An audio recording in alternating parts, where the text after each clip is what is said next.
What's going on, guys? It's Greg here, aka NYPrepper. It is Wednesday, June 26th, 2024, and I have some breaking news to share with you guys. Right now, it is 15:33 Eastern Time here in the United States, and we have some major breaking news coming in from the Middle East, Europe, and Asia.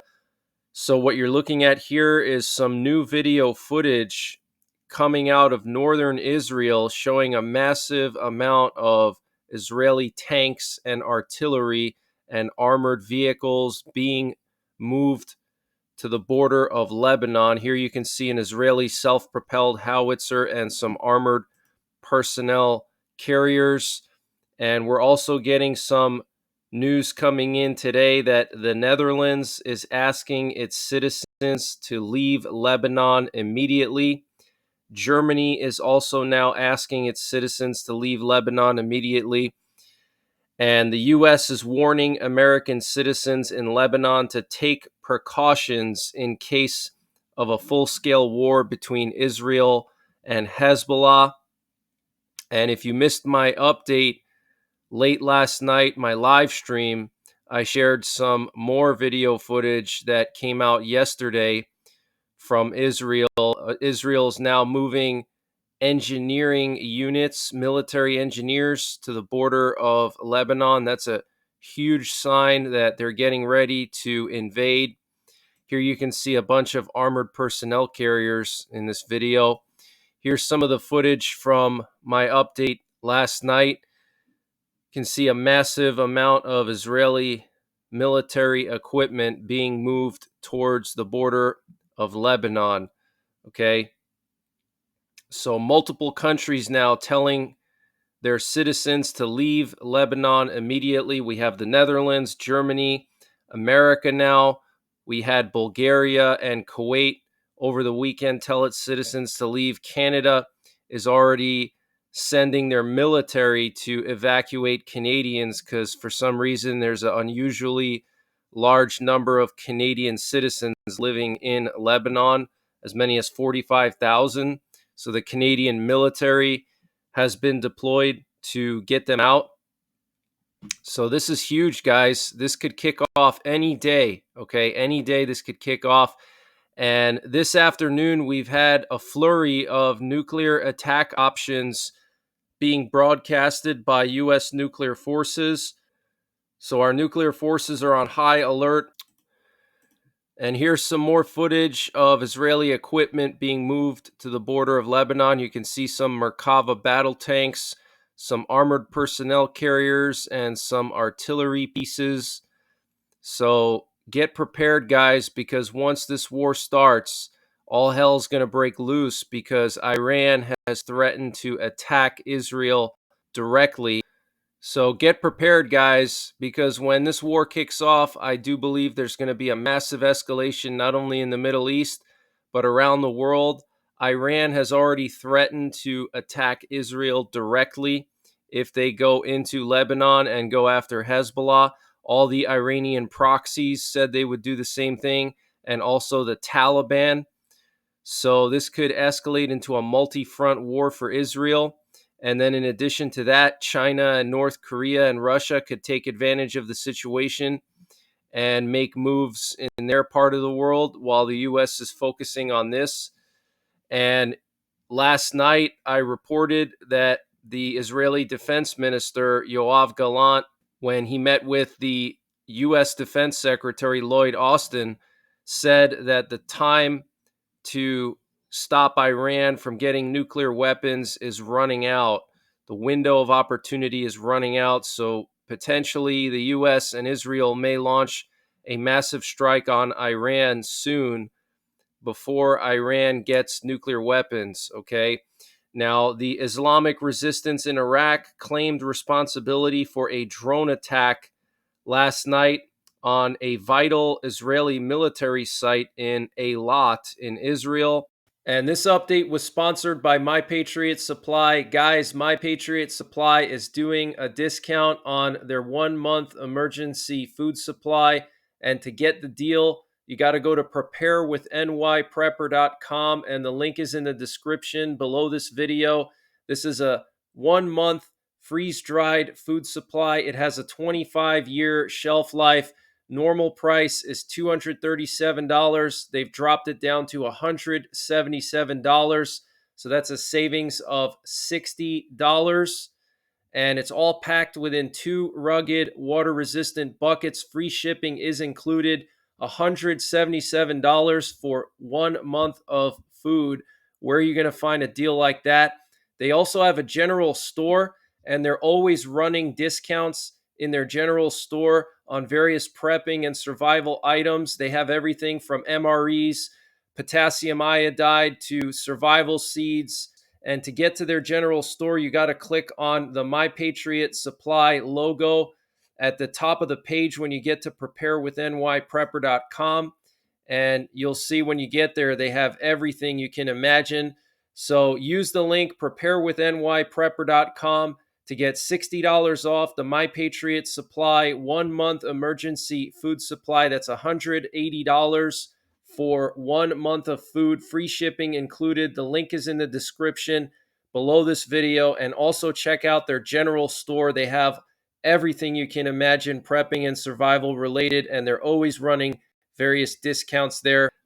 And Turkish President Recep Tayyip Erdogan on Wednesday accused Western powers of backing what he said were Israeli plans to attack Lebanon and spread war throughout the region.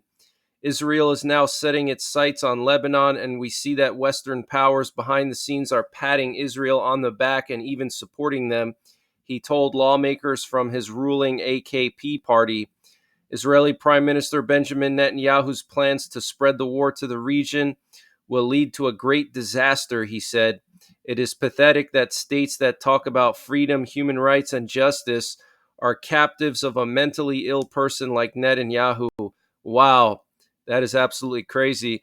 And the Egyptian foreign minister and his Turkish counterpart warn of the dangers of expanding the conflict in the region against the backdrop of the Israeli-Lebanese escalation. And the Russian Foreign Ministry said today that they are working on a big treaty with Iran. And this comes a day after the Israeli Defense Minister, Yoav Gallant, told the U.S. Defense Secretary Lloyd Austin that time was running out to prevent Iran from obtaining nuclear weapons. And from now on, anyone who wants to get German citizenship must declare that they support Israel. A new citizenship law came into force in Germany on Tuesday with an explicit requirement for applicants to declare the state of Israel's right to exist. Interior Minister Nancy Faeser on Tuesday said the new test questions have been added on the topics of anti-Semitism, the right of the state of Israel to exist, and Jewish life in Germany. Anyone who shares our values and makes an effort can now get a German passport more quickly and no longer has to give up part of their identity by giving up their old nationality.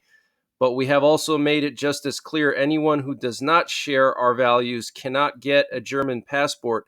We have drawn a crystal clear red line here and made the law much stricter than before.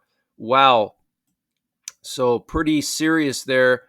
Germany requiring people applying for citizenship and passports to pass anti-Semitism test to make sure that they are not against Israel and are not anti-Semites.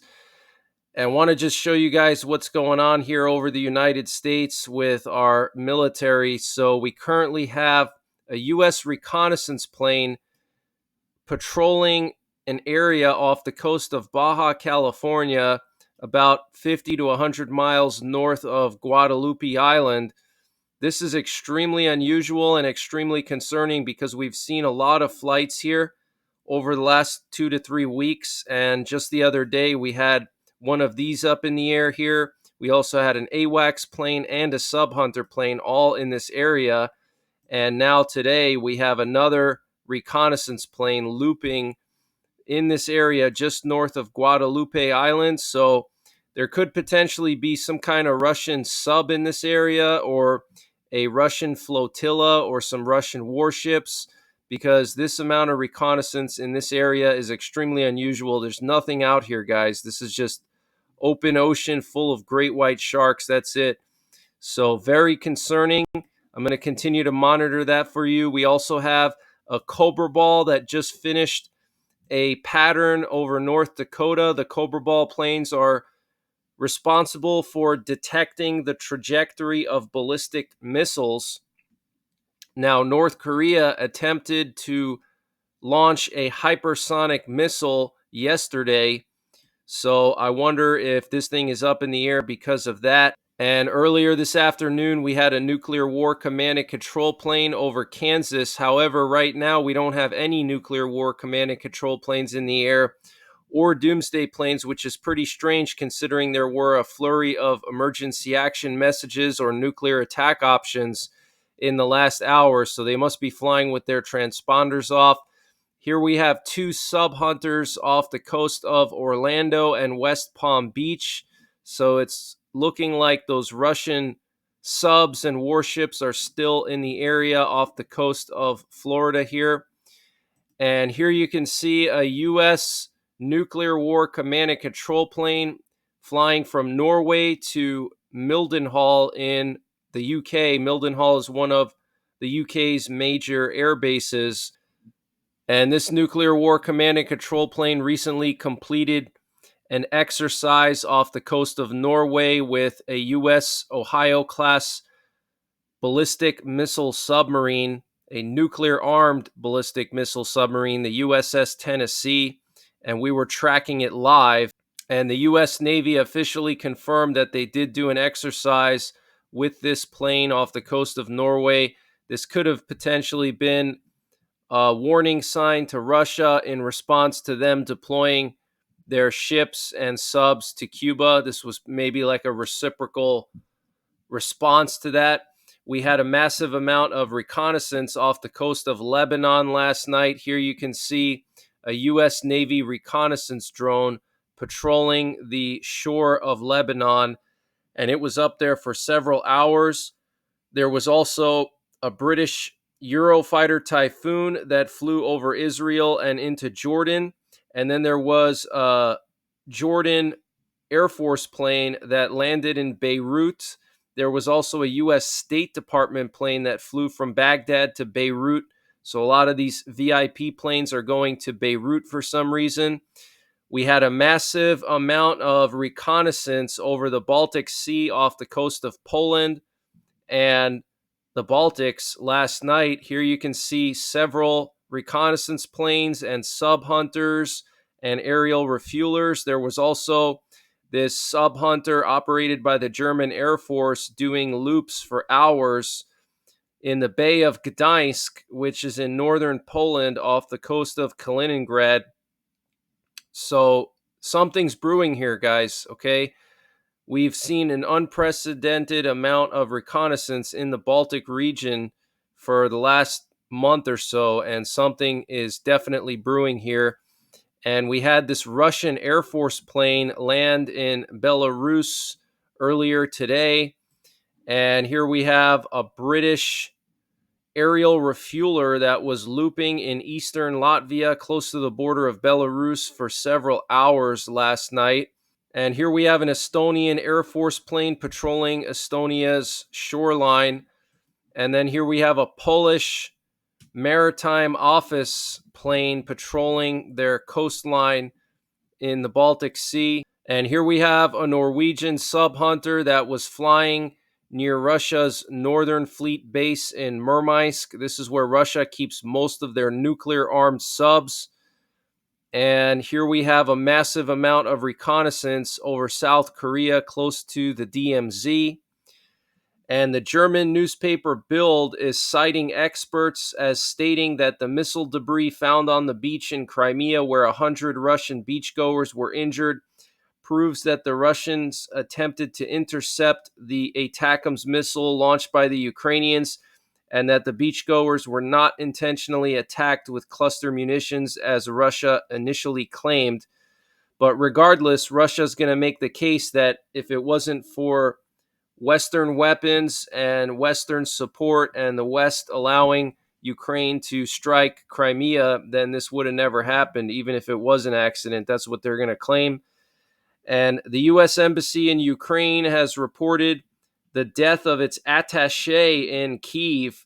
We can confirm the death of a U.S. government employee who worked under the direction of the chief of mission at the embassy in Kyiv. We are unable to provide further comment for confidentiality reasons. Wow, very strange. And North Korea says it's going to be sending troops to Ukraine to fight alongside Russia. This comes just a week after North Korea and Russia signed a mutual defense treaty.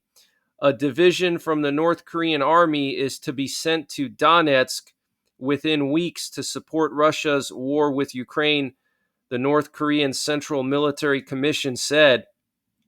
And Pat Ryder said, I think that if I were the leadership of North Korea's military personnel, I would question my choice to send forces to become cannon fodder in an illegal war against Ukraine. And we've seen Russian troop losses, but again, we'll be monitoring it. So this is very serious, guys. North Korea is now sending their troops to Ukraine.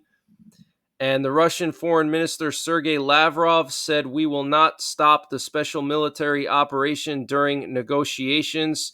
We already had this experience. We were deceived. He also noted that the realities on Earth are changing and not in favor of the Kyiv regime and its owners. And the German Chancellor Olaf Scholz rejected calls for peace talks with Putin. He said Putin continues to focus entirely on war and rearmament. No one can ignore this, the German Chancellor said in a speech to the Bundestag. Scholz said anyone who believes that territorial and political concessions to Putin from Ukraine will lead to lasting peace in Europe probably watches a lot of Russia today. And Ukraine completed building the third line of fortifications in the Donetsk region. This was confirmed by the head of the regional military administration, Vadim Falashkin. And there's been a shakeup in the EU and NATO leadership. The Dutch Prime Minister Mark Rutte has officially been appointed to be the next NATO Secretary General. And Mark Rutte will succeed Jens Stoltenberg when his 10-year term ends in October. And the Estonian Prime Minister Kaja Kallas will be appointed the next foreign policy chief of the EU, replacing Joseph Borrell. And the trial for jailed Wall Street Journal journalist Evan Gershkovich, who has been in pretrial detention in Russia for more than a year on espionage charges, began in Yekaterinburg on June 26th. Gershkovich was arrested in Yekaterinburg in late March 2023 while working on a story about the Wagner mercenary group's recruiting methods, as well as Russian citizens' views on the full-scale invasion of Ukraine. He was jailed without charges for over 14 months as authorities repeatedly extended his pre-trial detention. Russia formally accused Gershkovich of spying for the CIA and finalized his indictment on June 13th, announcing that he would finally go to trial. Russian authorities have not publicly released any evidence to support the charges. Gershkovich appeared in court with his head shaved as the trial began. His employer, the Wall Street Journal, called the court proceedings secret as no independent reporters, friends, family members, or embassy staff will be allowed inside the courtroom. The trial is expected to last several months, and as acquittals in Russia are rare, it is expected to result in a guilty verdict. If convicted, Gershkovich could face up to 20 years in Russian prison. Wow. And Ukraine conducted a successful operation in the area around Vovchansk. That's the critical town in the Kharkiv Oblast. The armed forces of Ukraine regained lost positions in the city, so it looks like Russia's offensive in Kharkiv has failed. And the EU has agreed on a new sanctions package against the Belarusian regime. And Ramzan Kadyrov, the leader of Chechnya, told law enforcement to kill the families of anyone who tries to commit uprisings. And Lithuania plans to withdraw from the Convention on the Prohibition of Cluster Munitions. The decision may be taken as soon as possible, Lithuanian Defense Minister Laurynas Kasčiūnas said. And it appears that the Vicegrad24 Twitter account was suspended by Twitter for unknown reasons. This is a very popular Twitter account that is based in Poland. It has over 1 million followers, and they post about the war in Ukraine and the war in Israel with a pro-Ukraine, pro-Israel slant. And for some reason, their account was closed down yesterday. Here we have a picture coming out of Chasiv Yar in eastern Ukraine, and you can see the entire city here is destroyed. Even the church is destroyed. Look at that, guys. This is absolutely insane. This is apocalyptic. Okay, this is what the Bible talks about happening in the end times. Okay, wars and rumors of wars. Okay, churches literally getting shelled. I mean, that is just absolutely insane. Okay, do you think God is happy about that? I don't think so. And here we have a screenshot of the Vicegrad 24 account. Okay, 1 million followers, account suspended. Apparently, they violated Twitter rules. Okay, and we know that Elon Musk is pro-Russia and anti-Israel. So I wonder if that has something to do with this. And here we have some video footage of Julian Assange meeting his wife for the first time after being in jail for 5 years. He is now officially a free man. This is coming from Australia. So let me just play this for you.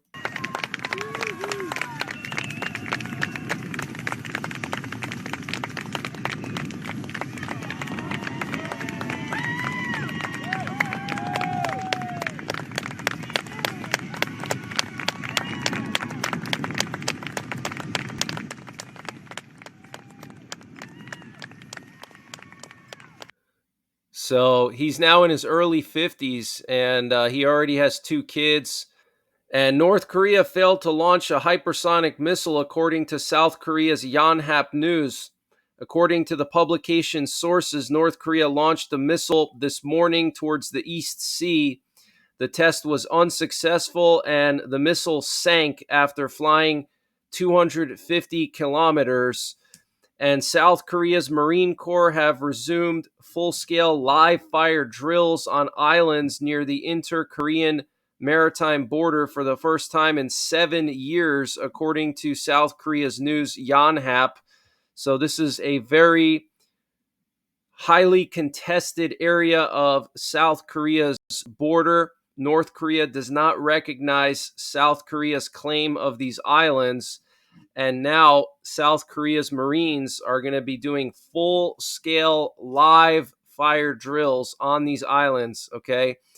And North Korea expects to receive long-range nuclear missile technology from Russia in exchange for the supply of artillery shells, according to U.S. Deputy Secretary of State Kurt Campbell. Wow, didn't I tell you that this would happen?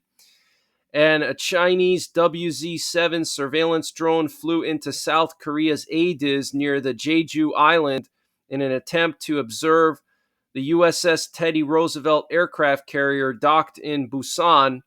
And for the 3rd night in a row and the 7th night in a month, the North Korean armed forces have launched balloons carrying trash and sewage towards the South Korean capital of Seoul and the surrounding Gyeonggi province, with over 600 balloons having been launched in the last 72 hours, causing disruptions across the city. So that's the latest breaking news that I have. And as far as weather goes, we don't have any tropical systems right now to worry about. There are some disturbances. There's 2 disturbances that are currently in the Caribbean and in the equatorial Atlantic. They have a low chance of development at this time. I will be monitoring them. Also, as far as space weather goes, we do have one large sunspot, the one that caused the global auroras 2 months ago. It has now rotated around the sun and is Earth facing, but it is much weaker since it caused the global auroras. So I'm not super concerned about that. But I will be back later on tonight with more breaking news, so make sure you're subscribed. Hit the bell icon down below so you get notified when I post these updates. And I will be going live 24/7 when Israel invades Lebanon. It's just a matter of time. I think it could be any day now. Hopefully it'll be after 4th of July.